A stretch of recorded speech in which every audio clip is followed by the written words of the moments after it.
Pero sana makita nila lahat ang naging accomplishments kahit wala pang 1 year. Kahit wala pang 1 year, marami na pong nagawa.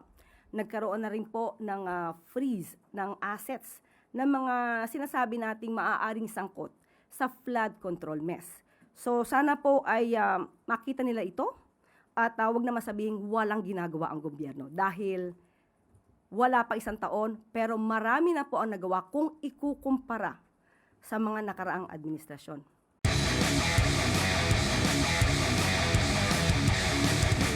How do you respond to criticisms na 1 year, magwa 1 year na raw po since the President's last SONA at hindi pa rin daw po napapanagot yung mga dapat managot sa naisiwalat na flood control scandal ng administrasyon po? Ay, sino nagsabi niyan? The protests from this weekend po.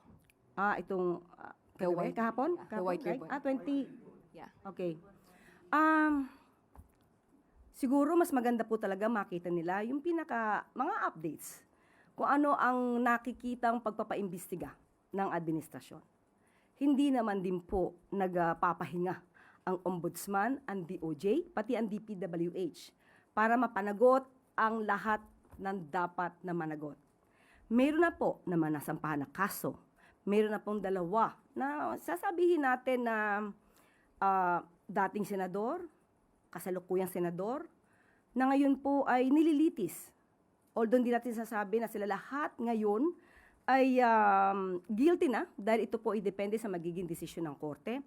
Pero sana makita nila lahat ang naging accomplishments kahit wala pang 1 year.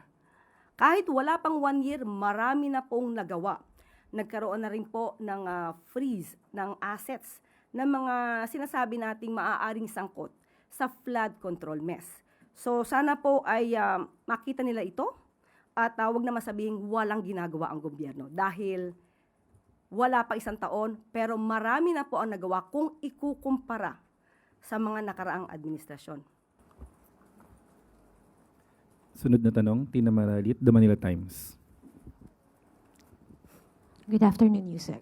Yusek, last week, PGMN founder Franco Mabanta posted a lengthy video and kasama po doon, he apologized to the President and the First Lady for the past criticisms na ibinato ng PGMN against them. And kasama rin din po doon yung kanyang paratang that former Speaker Martin Romualdez orchestrated the rift between the President and the Vice President and also betrayed many of his political allies, including President Marcos. Your take on this? Ang paghihingi ng paumanhin ay pag-amin ng kamalian. Ang pag-amin ng kamalian, papaano nila masasabi sa tao na totoo ang kanilang kwento. So ang aral dito, huwag gumawa ng intriga, lalo na kung walang basehan. Ang pag-iingay ng walang saysay ay nagiging biktima lamang ang mga Pilipino na walang malay. At ang paninira na walang basehan, ginagawa lang na mangmang ang ating mga kababayan. So iwasan ang mang-intriga. Kung gagawa kayo ng anumang pag-iimbestiga, siguraduhin lamang ninyo na kayo ay may mga ebidensya. Hindi kailangan daanin sa pamilya, hindi kailangan daanin kung saan-saan.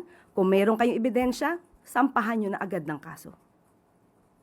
Follow-up lang po. To your knowledge po, Yusek, what is the relationship of the President and former Speaker Romualdez now? Kagaya ng sinabi ko, hindi ko po nakikita personally si dating Speaker Romualdez dito sa Malacanang. Di ko po sila nakikita nag-uusap. Wala sa ngayon. Wala akong masasabing kung anong relasyon nila. Thank you. Sunod na tanong, Clay Pardilla, PTV4. Good morning po, Yusek. Yusek, dahil nga po sa mga school violence, Dumanhog Mayor Gica wants to implement a total cell phone ban in schools. And although LGUs have the authority to implement policies within their respective jurisdictions, how do you view this policy po? Sino po ulit siya? Sino nagpapa-implement? Cebu Dumanhog Mayor Gica po. Okay. Maganda naman po yung kanyang layunin para po mas magkaroon ng concentration ang mga bata sa kanilang pag-aaral. Hindi ko lang po masasabi kung ang penalty ay nararapat, kung ito ba ay reasonable. Dahil ang makakapagpa-implement naman po nito ay ang mga eskwelahan, ang namumuno sa mga eskwelahan. At ang ating nabasa yata ay isusole after the school year, after the school year ends, no? Tama ba? Bago magtapos, o before the school year ends, or after. After, right? So, hindi ko alam kung tama po ba yung penalty na ibibigay kung makatwiran ba siya o reasonable. Pero ma'am, would Malacanang consider supporting a nationwide cellphone ban in schools? And ano po yung nakita niyong benefits to students and teachers? Actually, humingi po tayo ng opinion kay Secretary Sonny Angara. Sa ngayon po ay hindi pa po ako nabibigyan ng update patungkol po dyan. Pero may mga schools na po, especially sa mga private schools, ay talaga pong ban ng cellphones during classes. So, ibinabalik naman to or hindi kailangan mailabas ito during classes. So, but pwede naman nilang gamitin, especially pag kailangan po ng mga sa emergency cases. Thank you po, Yusek. Follow-up question, Tina Maralit, The Manila Times. Ma'am, related din po sa question ni Clay. The LG Secretary Remulla proposed the amendments to our gun laws dahil nga po sa mga nangyayaring school violence. Is the palace inclined to support this? Depende po, ano po yung magiging proposal kung ito naman po ay makakabuti talaga para sa lalong proteksyon at seguridad ng ating mga kababayan. Hindi po naman talaga kailangan sobrang yung binibigay na leeway para ikaw ay magkaroon ng armas, lalong-lalo na kung hindi ka naman responsable. Thank you po. Sunod na tanong, Maricel Halili, TV5. Good afternoon po, Yusek. Yusek, may we have the palace's reaction on the statement posted by the Chinese embassy in reaction to Defense Secretary Gilbert Teodoro's stance on China issue?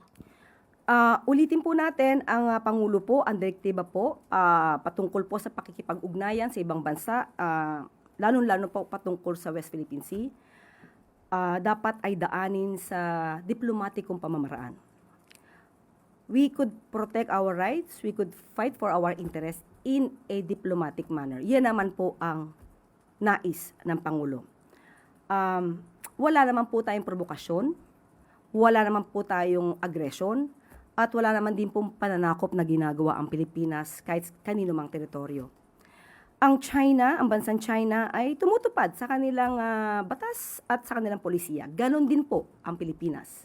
At si Secretary Gibo ay tumutupad lang din sa kanyang mandato, kagaya rin po ng mga opisyales ng bansang China. So, kung ano man po ang detalye pa na patungkol sa tugon na ito, ay maaari po nating itanong to kay Secretary Tess Lazaro.